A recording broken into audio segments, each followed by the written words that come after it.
الحمد للہ رب العالمین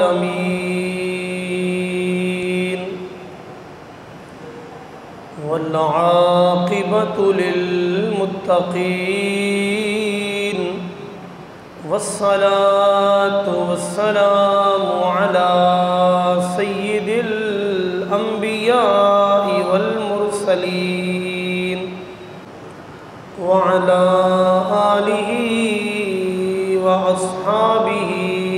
أجمعين أما بعد فأعوذ بالله من الشيطان الرجيم بسم الله الرحمن الرحيم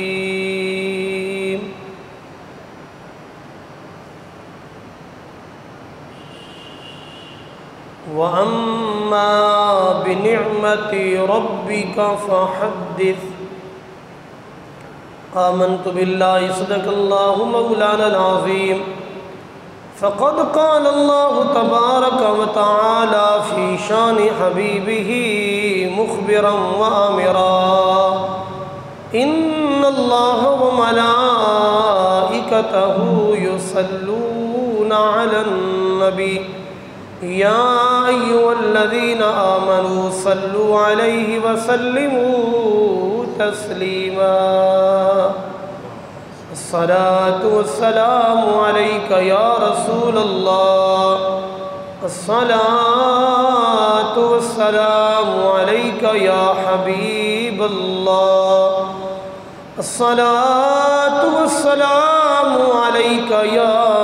شفيع المذنبين وعلى آلك وأصحابك يا رحمة للعالمين۔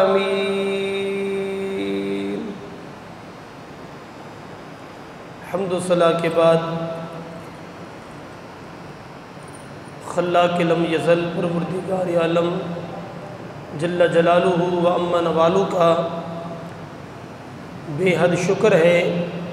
اس کی توفیق کاملہ سے آج کے بابرکہ دن جمعۃ المبارک میں ہم سب حاضر ہیں۔ انشاءاللہ العزیز آج رات ربیع النور شریف کا، ربیع الاول شریف کا چاند نظر آ جائے گا، نہیں تو اگلی رات تو پھر ضرور ہی نظر آئے گا۔ اللہ رب العالمین کی مہربانی ہے کہ اتنا عظمتوں برکتوں والا ماہ مقدس ہمیں دیکھنا نصیب فرمائے گا، جس مہینے میں اللہ رب العالمین جل جلالہ نے ایسی نعمت، ایسی رحمت سے کائنات کو مالا مال فرمایا، جس رحمت اور نعمت کا صدقہ پوری کائنات ابھی تک رواں دواں ہے، اور اس نعمت اور رحمت کی برکتیں، عظمتیں، شانیں اور رفعت مقام بیان کر کر کے اپنے حصے کی نعمتیں اور برکتیں سمیٹ رہی ہے۔ اللہ رب العالمین جل جلالہ نے آپ کے آمد سے قبل کے لوگوں کو اور اس سے پہلے کا جو وقت ہے اس کو گمراہی فرمایا، حالانکہ اس وقت بھی اللہ کے پیغمبر موجود تھے اور اللہ کے پیغمبر آتے رہے۔ 1,24,000 کم و بیش اللہ تعالیٰ کے پیغمبر تشریف لائے، تو عیسیٰ علیہ السلام تک تمام اللہ کے پیغمبر تشریف لا چکے تھے، اور اپنے اپنے حصے کی ہدایت، رہنمائی، برکت اور رحمت زمانے والوں کو اللہ تعالیٰ کی بارگاہ سے لے کر دے چکے تھے۔ لیکن جب آقا کریم صلی اللہ علیہ وسلم کی آمد ہوئی اور آپ کی جلوہ گری ہوئی، تو رب العالمین جل جلالہ نے فرمایا وَإِن كَانُوا مِن قَبْلُ لَفِي ضَلَالٍ مُبِينٍ، محبوب تو اس سے پہلے تو گمراہی کھلی تھی، جب آپ تشریف لائے تو حقیقت میں ہدایت اب تشریف لائی۔ تو جس محبوب کی آمد کے بعد زمانہ ہدایت، نور اور علم سے مزین ہوا، وہ کوئی اور ذات نہیں، ہم سب کے آقا و مولا، ہم سب کے ہادی و مرشد نبی پاک صلی اللہ علیہ وسلم کی ذات بابرکات ہے۔ آپ جب تشریف لائے تو ہر چیز میں رونق آ گئی، ہر چیز میں چمک دھمک آ گئی، ہر چیز میں برکتیں شادابی آ گئی، حتیٰ کہ یہاں تک آتا ہے کہ مشرق کے جانور مغرب کی طرف دوڑے، مغرب کے جانور مشرق کی طرف دوڑے، جانور بھی جانوروں کو مبارکبادی دینے لگے کہ اے جانوروں خوش ہو جاؤ، اللہ تعالیٰ نے جس محبوب کو سراپا رحمت بنایا ہے وہ محبوب دنیا میں جلوہ گر ہو چکے ہیں۔ سیدنا آدم علیہ نبینا علیہ السلام سے لے کر سیدنا عیسیٰ روح اللہ تک سارے اللہ کے پیغمبروں نے آ کر اعلان کیا حضور کی عظمت کا، حضور کی شان کا، حضور کے مقام کا، حضور کی رفعت کا، لیکن سب نے یہ کہا کہ وہ محبوب تشریف لائیں گے، آئیں گے۔ آج امتی حضور کا جشن، حضور کا میلاد، حضور کا ذکر خیر منا کر یہ اعلان کرتا ہے لوگوں، پیغمبروں نے جس نبی کے آنے کا اعلان کیا تھا کہ وہ آئیں گے نہیں، وہ محبوب آ چکے،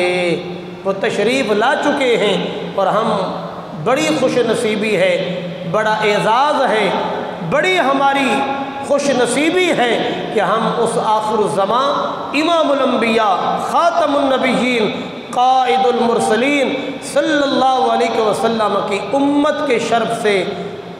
مشرف ہیں، اور ہم حضور کی امت میں شمار ہیں۔ کتنا اللہ تعالیٰ کا فضل و کرم ہے کہ سارے نبیوں میں سے جس کو سید الانبیاء بنایا، سارے رسولوں میں سے جس کو سید المرسلین بنایا، اللہ نے جب ہماری غلامی کی عظمت کے حوالے سے انتخاب فرمایا تو حضرت آدم علیہ السلام سے لے کر عیسیٰ روح اللہ تک کسی پیغمبر کی امت میں نہیں بلکہ تمام نبیوں کے سردار کی امت میں ہمیں چن لیا ہے۔ اسی نعمت کا بھی اگر ہم شکر ادا کریں تو نہیں ادا کر سکتے، باقی نعمتیں تو اللہ کی بے شمار ہیں۔ وَإِن تَعُدُّوا نِعْمَةَ اللَّهِ لَا تُحْصُوهَا، اللہ کی نعمتوں کو تم گننا چاہو گن نہیں سکتے، لیکن نعمتیں تو اتنی ہیں، لیکن صرف مصطفیٰ کے ملنے کی، محبوب کے غلام ہو جانے کی اسی نعمت کا شکر بھی ہم زندگی بھر نہیں کر سکتے۔ دنیا کی کتنی محدود زندگی ہے، 20 سال 30 سال 50 سال 70 سال 100 سال، بس اس کے اندر تکلیف آئیں، مسلمان نے صبر کیا، اس پر بھی اجر، مصیبتیں آئیں، مسلمان نے صبر کیا، ناشکری نہیں کی، اس پر بھی نوازشات، حتیٰ کہ وہ ہر انداز سے اللہ کی بارگاہ سے وہ نوازا گیا۔ عبادت کی تو اس کا ثواب، مصیبت آئی تو صبر کیا اس کا ثواب، بیماری آئی تو اس پر صبر کیا اس کا ثواب، حتیٰ کہ پوری زندگی مومن کی وہ چاہے سکھ میں گزرے یا دکھ میں گزرے، مصطفیٰ کے دامن کی برکت یہ ہے، اسلام کے اندر مشرف ہونے کی عظمت یہ ہے کہ بندے کا ہر لمحہ اللہ کی بارگاہ سے اجر و ثواب والا ہے، برکات والا ہے۔ تبھی تو علامہ اقبال نے کہا کہ ہر لحظہ مومن کی نئی شان نئی آن، گفتار میں کردار میں اللہ کی برہان، کہ یہ جب بولتا ہے مومن تو اللہ کی نشانی ہے، جب کچھ کرتا ہے تو اللہ کی نشانی ہے۔ تبھی میرے محبوب پاک نے فرمایا مجھے اپنے غلاموں کی قسمت پہ رشک آتا ہے کہ اگر مصیبت آ جائے تو صبر کرتے ہیں، اللہ پھر بھی مالا مال فرما دیتا ہے، اور خوشی آ جائے تو شکر کرتے ہیں، اللہ شکر پر بھی انہیں اجر عطا فرماتا ہے۔ مومن کے دو حال ہیں، جبکہ کافر کو اگر مصیبت آئے وہ صبر نہیں کرتا، اس کی بیماری بھی اس کے لیے اجر کا باعث نہیں، اسے خوشی مل جائے تو وہ شکر ادا نہیں کرتا، اس کو تو خوشی ملنا بھی کسی کھاتے کی نہیں ہے، دنیا تک ہے۔ مومن خوش نصیب ہے کہ مصیبت آئی خوشی آئی، خوشی میں شکر، مصیبت میں صبر، دونوں حالتیں ہی اس کا دامن اجر و ثواب سے بھرا رہتا ہے۔ کیوں نہ بھرے کہ امام الانبیاء صلی اللہ علیہ وسلم کا دامن اس امت کے ہر فرد کا ہاتھ اس دامن سے وابستہ ہے۔ اب میلاد کیا ہے؟ میلاد کی تعریف یہ ہے کہ مصطفیٰ احمد مجتبیٰ قائد المرسلین صلی اللہ علیہ وسلم کے فضائل و مناقبات بیان کرنا۔ آپ کی ولادت کے واقعات ہوں،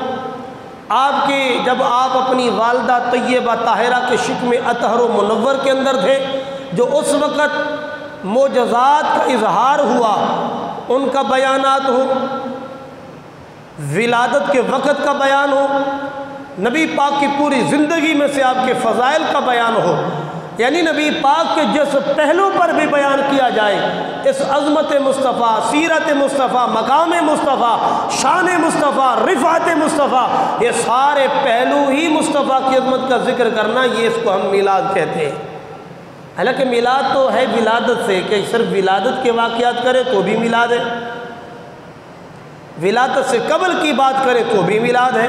اور حضور کی ولادت کے بعد کی زندگی کے واقعات اور آپ کے اعمال کا ذکر کیا جائے، سیرت کا، تو ان سب کو ہم میلاد کا نام دیتے ہیں، یہ میلاد پاک ہے۔ لہٰذا کوئی اگر آپ کے دودھ کے واقعات پیش کرتا ہے تو یہ بھی میلاد ہے، کوئی آپ کی والدہ کے شکم اطہر کے اندر موجود ہیں، آپ چلتی ہیں تو پہاڑ بھی نرم بن جاتے ہیں، سختی اپنی ختم کر دیتے ہیں، کنویں پہ جائیں تو پانی نکالنے کی حاجت نہ پڑے، پانی خود اوپر آ جائے، تو یہ ساری عظمتیں کہ جہاں سے گزریں تو وہ در و دیوار بھی جھک جھک کر سلام کریں، یہ ساری عظمت کے پہلو ہم ان کو میلاد مصطفیٰ کہتے ہیں۔ باقی اگر کوئی کہے جی میلاد تو شرک ہے، اب تو کم از کم لوگوں کو خیال کرنا چاہیے، اور خاص طور مسلمانوں کو، جو مسلمان اپنے آپ کو سمجھتے ہیں کہ میلاد کا معنی ولادت ہے، اور اللہ تعالیٰ کی شان کیا ہے، سورۃ اخلاص پڑھیں، لم یلد ولم یولد، نہ اللہ کسی سے پیدا ہوا ہے، نہ اللہ سے کوئی پیدا ہوا ہے، یہ اللہ کی شان ہے، اور جو پیدا ہو اور اس سے بھی کوئی آگے پیدا ہو تو وہ خدا کی شان نہیں ہے، یہ مخلوق کی شان ہے۔ ہم مصطفیٰ کی ولادت بیان کر کے شرک کی جڑیں کاٹ دیتے ہیں۔ ایک اللہ ہے جو نہ کسی سے پیدا ہوا، یعنی ماں باپ سے پاک ہے، اور نہ اس سے کوئی پیدا ہوا، خود بھی اللہ کسی کا باپ نہیں ہے، یہ اللہ کی شان ہے۔ اور مصطفیٰ وہ ہیں کہ جو کسی سے پیدا ہوئے، سیدنا حضرت عبداللہ، سیدہ آمنہ سلام اللہ علیہما، ان دونوں سے پیدا ہوئے، اللہ پیدا ہونے سے پاک، مصطفیٰ پیدا ہوئے، اللہ سے کوئی پیدا نہیں ہوا، میرے مصطفیٰ سے تو پیدا ہوئی، سیدہ زینب پیدا ہوئی، سیدہ ام کلثوم پیدا ہوئی، سیدہ ام رقیہ پیدا ہوئی، سیدہ طیبہ طاہرہ، حضرت فاطمۃ الزہراء سلام اللہ علیہن، یہ سب پیدا ہوئی، حتیٰ کہ نبی پاک کے شہزادے بھی پیدا ہوئے۔ تو جس سے کوئی پیدا ہو اور خود بھی وہ کسی سے پیدا ہو، وہ خدا نہیں ہوتا، وہ خدا کی مخلوق ہوتا ہے۔ ہم ہر سال میلاد منا کر بتاتے ہیں کہ سنی بریلوی مشرک نہیں، خدا را عقل کے ناخن لو، سنی بریلوی ہی ہیں کہ جو شرک کی جڑیں کاٹ کے بتاتے ہیں۔ ہم سب سے بڑھ کر اللہ کی مخلوق میں مصطفیٰ کو مانتے ہیں، اور مصطفیٰ کو بھی اس طرح مانتے ہیں کہ مصطفیٰ پیدا ہوئے اور مصطفیٰ سے بھی آگے اولاد پیدا ہوئی۔ اللہ اس شان سے، اللہ تعالیٰ ان چیزوں سے، اللہ ان صفات سے پاک ہے۔ اللہ کے لیے یہ شان نہیں ہے، یہ عیب ہے کہ اگر کہو کہ وہ پیدا ہوا۔ اللہ کے لیے شان نہیں ہے، اللہ کے لیے یہ عیب اور توہین ہے کہ تم کہو اللہ سے بھی آگے اولاد پیدا ہوئی، نہیں، یہ مخلوق کی شان ہے کہ اللہ رب العالمین جل جلالہ نے اپنے محبوب کو پیدا فرمایا۔ اللہ پیدا نہیں ہوا، تو ایک ہے پیدا کرنے والا، ایک ہے پیدا ہونے والا، ایک ہے ماں باپ کی محتاجی سے پاک ذات، ایک وہ ہے جو ماں باپ کا محتاج ہے، اللہ نے جو ذریعہ بنایا، پھر آگے اولاد ہوئی، اللہ کی تو آگے اولاد بھی نہیں ہے۔ وہ تو مشرکوں نے کہا کہ فرشتے اللہ کی بیٹیاں ہیں، اللہ نے کہا کیا بات ہے، اپنے لیے تم بیٹے پسند کرو اور فرشتوں کو اللہ کی تم نے، ان کو اللہ کے لیے بیٹیاں تم نے پسند کر لی۔ حالانکہ یہ سارا ظلم ہے، عیب ہے، جھوٹ ہے، بکواس ہے، ایسا کچھ نہیں ہے۔ اللہ کی کوئی بیٹیاں بیٹے نہیں ہیں، اللہ تعالیٰ بیٹوں سے بھی پاک ہے، بیٹیوں سے بھی پاک ہے، اللہ ماں باپ سے بھی پاک ہے۔ اس لیے مشکاۃ شریف کے اندر ایک باب ہے جس باب کا نام ہے باب فضائل سید المرسلین، تمام رسولوں کے سردار کے فضائل اور شان کے بیان میں پورا ایک باب ہے مشکاۃ شریف کے اندر۔ اور جس میں حدیث پاک جب جمع کی گئی تو حدیث پاک بخاری، مسلم، ابو داود، نسائی، ترمذی، ابن ماجہ سیاستہ میں سے اور غیر سیاستہ میں سے معتبر کتب سے حدیثیں لے کر اس باب کے اندر درج کی گئی، اور باب کا عنوان ہی بتاتا ہے، عنوان کیا کہ تمام رسولوں کے سردار کی شان اور فضائل کے بیان میں۔ تو معلوم ہوا کہ محدثین نبی پاک کے فضائل بیان کرتے تھے، بلکہ پورے باب در باب کتب حدیث کے اندر جو ہے انہوں نے مرتب فرما دی۔ تو نبی پاک کے فضائل بیان کرنا اہل سنت والجماعت کی زبان سے اگر آپ سننا چاہو تو ہم اس کو میلاد کہتے ہیں۔ نبی پاک صلی اللہ علیہ وسلم نے ارشاد فرمایا، اور اس باب کی پہلی حدیث پاک ہے جس کا نمبر ہے 5739، ان ابی ہریرہ قال قال رسول اللہ صلی اللہ علیہ وسلم، سیدنا ابو ہریرہ فرماتے ہیں نبی پاک صلی اللہ علیہ وسلم نے ارشاد فرمایا، بعثت من خیر قرون بنی آدم، اللہ تبارک و تعالی نے مجھے بنی آدم کی اولاد میں سے بہترین زمانے میں پیدا کیا، اور وقرنن فقرنن حتی کنت من القرن الذی کنت فیہ، حتیٰ کہ زمانہ گزرتا رہا حتیٰ کہ اللہ رب العالمین جل جلالہ نے گروہوں میں سے بہترین گروہ میں سے میرا انتخاب فرمایا۔ یعنی حضرت آدم علیہ السلام سے لے کر جو بھی مجھے ماں باپ، دادا دادی، نانا نانی ملتے رہے، اللہ نے بہترین گروہ میں مجھے منتقل کرتا رہا۔ سیدنا آدم علیہ السلام سے لے کر میرے والد حضرت عبداللہ، سیدہ آمینہ تک اللہ نے ماں باپ، دادا دادی، نانا نانی ہمیشہ مواحد رکھے، ان میں کوئی کافر نہیں تھا، کفر نہیں کرتا تھا، کوئی مشرک نہیں تھا، کوئی زناکار نہیں تھا، کوئی چوری چکاری کرنے والا نہیں، اللہ نے عیبوں سے پاک رکھا۔ حتیٰ کہ بہترین گروہوں میں سے میرا انتخاب چلتا رہا ہر زمانے میں، حتیٰ کہ اللہ رب العالمین نے میرا انتخاب ان میں بہترین گروہ میں سے فرمایا۔ مجھے بتائیں اس طرح بات کرنا کہ اللہ رب العالمین جل جلالہ نے آدم علیہ السلام کی اولاد میں سے، آدم سے لے کر بہترین گروہ میں سے یکے بعد دیگر اللہ نے پیغمبروں کو بھیجتا رہا، مجھے بھی منتقل کرتا رہا، حتیٰ کہ بہترین گروہ میں سے میرا انتخاب فرمایا۔ بتائیں یہ اپنی فضیلت شان بتانا ہے یا نہیں ہے؟ بھئی حضور نے اپنی بہترین گروہ میں سے آنا، تو جو بہترین گروہ میں سے پیدا ہو وہ بہترین ہوتا ہے۔ اپنے خاندان کی بھی فضیلت، اپنے آباء و اجداد کی بھی عظمت اور اپنی بھی شان کا ذکر فرمایا، اور یہ حدیث پاک رواہ البخاری،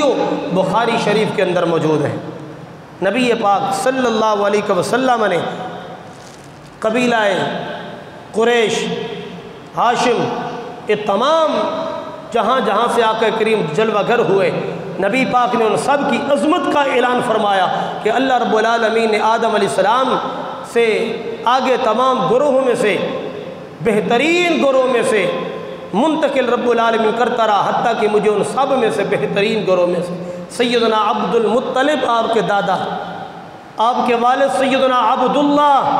آپ کی والدہ سیدہ آمینہ طیبہ طاہرہ، اللہ تعالیٰ نے ان سے میرا انتخاب فرمایا۔ اب مجھے بتائیں کہ جس گروہ کو، جس میں سے حضور آئے، ان کو بہترین کہیں، خود بھی بہترین اور افضل اعلیٰ ہیں، اپنے والد کی بھی شان، والدہ کی بھی شان، دادا کی بھی شان، نانا نانی کی بھی شان، اگرچہ بعد اس طرح کے بھی رشتہ دار ہیں جو کافر ہوئے، جیسے کہ چچا، نہ تو وہ ماں ہے، نہ باپ ہے، نہ دادا ہے، نہ دادی ہے، نہ نانا ہے، نہ نانی ہے، یہ ہے اصل اصول جس میں سے آدمی بنتا ہے، آتا ہے۔ بھائی چچے یہ اصول نہیں ہے، اصول یہ ہے۔ اب چچا میں سے بعد کافر ہوئے، لیکن اگر اس انداز سے اگر آپ دیکھیں تو محدثین نے لکھا اگرچہ وہ کافر تھے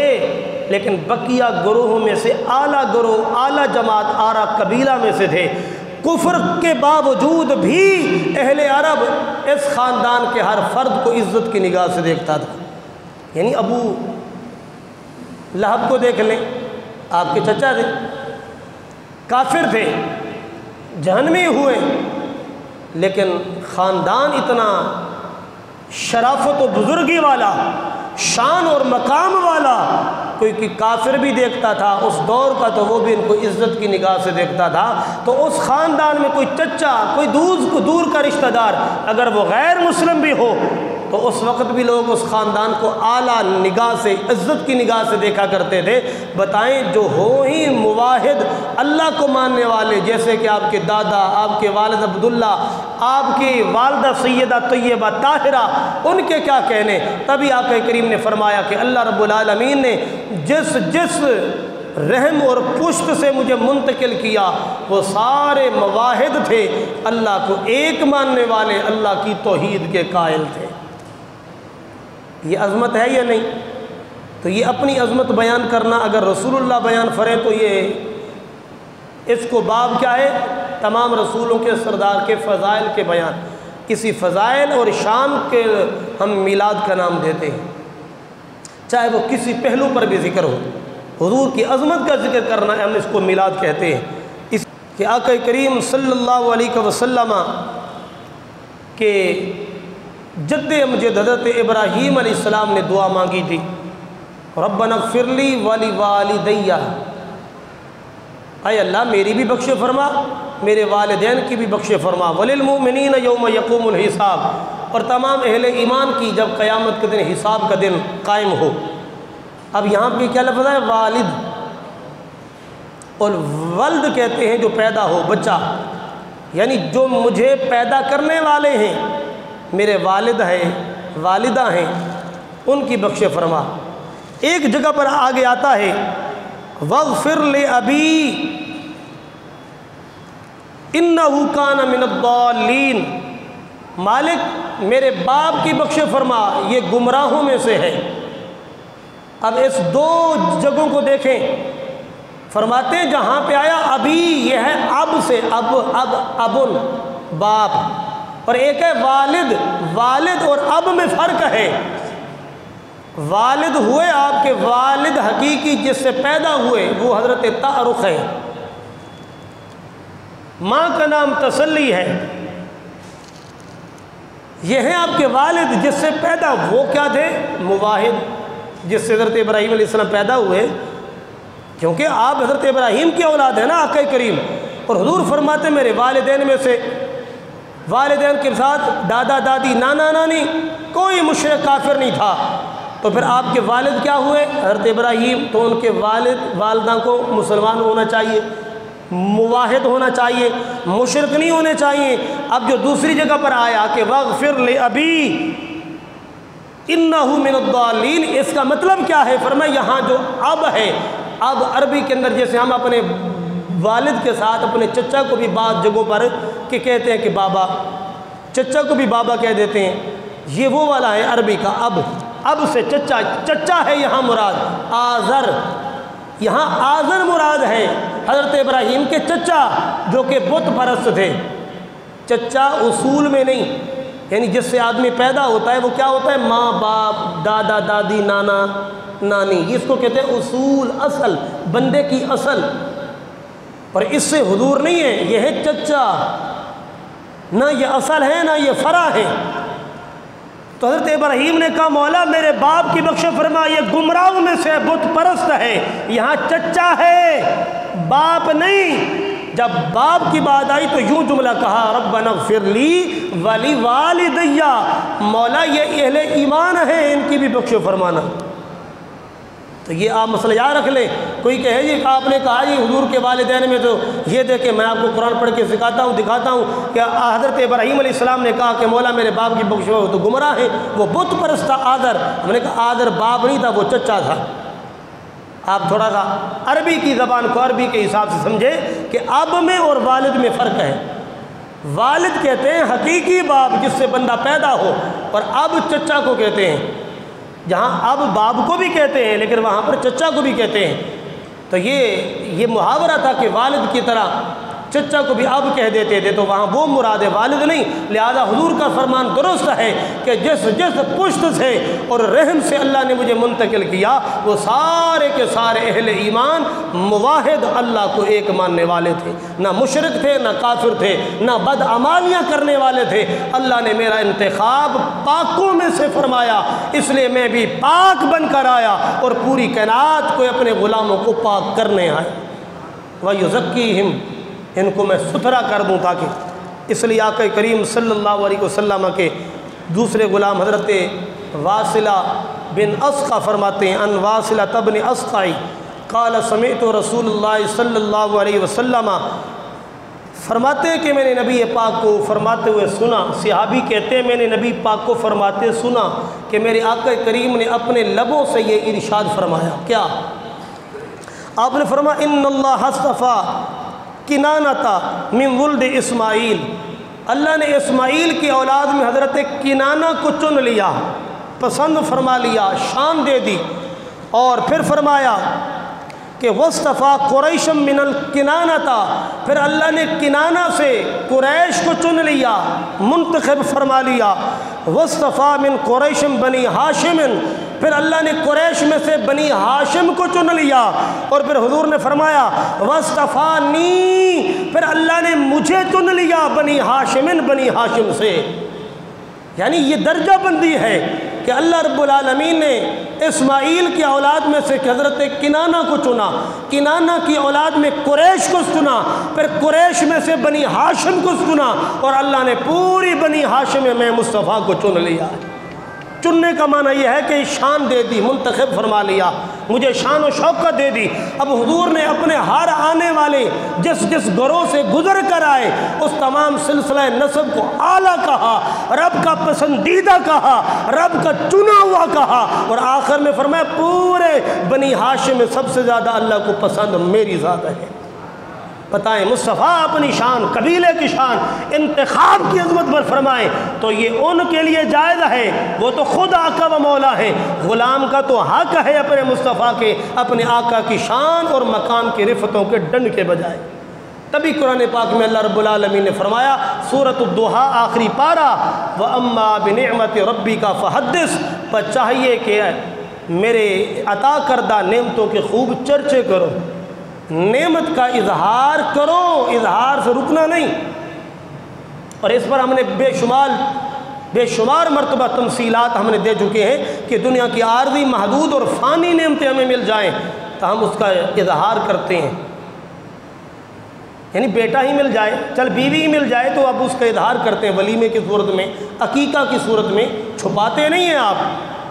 تو پھر کائنات کی ساری نعمتوں میں سے اصل نعمت اللہ رب العالمین کی ذات کی دلیل عتم، مظہر عتم مصطفیٰ کی ذات صلی اللہ علیہ وسلم ہے۔ تو جس لمحات میں، جس گروہ سے، جس دور میں، جن لوگوں میں حضور تشریف گری فرمائی، ہم اس وقت سے لے کر قیامت تک کے لیے حضور کے غلام اللہ کی اس نعمت کا شکر ادا کرتے رہیں گے۔ حضور کو سنا، حضور نے فرمایا اللہ نے مجھے بنی ہاشم میں چن لیا، یعنی مجھے پسند فرما لیا، مجھے شان و شوکت سے نواز دیا۔ حضور اللہ کی بارگاہ سے نوازے ہوئے ہیں، اور اسی عظمت بلندی، عظمت رفعت کا اظہار کرنے کو ہم میلاد کہتے ہیں۔ اگر یہ غلط ہے تو پھر مشکوٰۃ شریف کی حدیث پڑھنا، یہ پورا باب پھر وہ لوگ نکال دیں جس کا عنوان یہی ہے تمام رسولوں کے سردار کے فضائل کا بیان۔ اس میں سے تیسری حدیث ٹائم مکمل ہو گیا۔ آقا کریم صلی اللہ علیہ وسلم نے آگے ارشاد فرمایا اپنے لیے، حضرت ابو ہریرہ فرماتے ہیں کہ آقا کریم نے فرمایا انا سید ولد آدم یوم القیامت، کل قیامت کا دن ہوگا میں آدم کے اولاد میں سے سب کا سردار ہوں گا،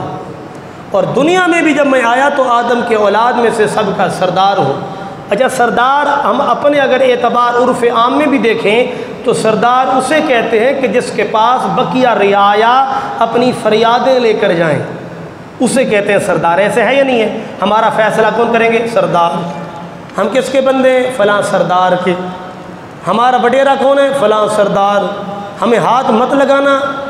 کس کے بندے ہو؟ جی ہمارا فلاں سردار ہے۔ تو پھر امت بھی ناز کرے، حضور نے فرمایا کہ میں اپنی امت کا سردار ہوں۔ اور پوری بنی آدم کی اولاد میں سے میں سردار ہوں۔ فرمایا کہ آدم کی اولاد میں میں سردار ہوں، قیامت کے دن بھی ہوں گا۔ حضور وہ کیسے؟ فرمایا اول من ینشق عنہ القبر، سب سے پہلا میں وہ ہوں گا جو قیامت کے دن قبر شق ہوگی،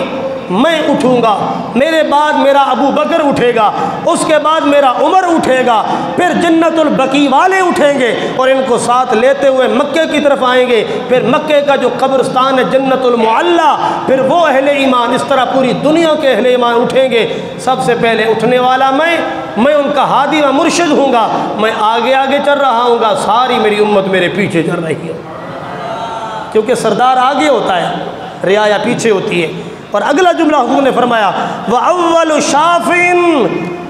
قیامت کے دن میں پہلا وہ عظمت والا ہوں گا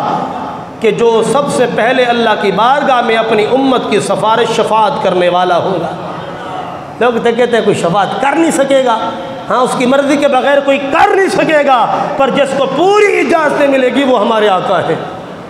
ہاں میں پہلا ہوں گا جو قیامت کے دن شفاعت کرنے والا ہوں گا۔ اور حدیث پاک میں بڑی وہ صراحت اور وضاحت سے آتا ہے کہ اللہ رب العالمین اپنے محبوب کو بڑے ناز سے کہے گا، محبوب اٹھ جا، سر اٹھا لے، مانگ تجھے دوں گا، شفاعت کر، جس کے بارے مانگے گا شفاعت قبول کروں گا۔ حتیٰ کہ آقا کریم فرماتے ہیں میں اس پہ راضی ہوں گا کہ اپنی ساری امت کو اللہ کی بارگاہ سے بخشوا لوں گا۔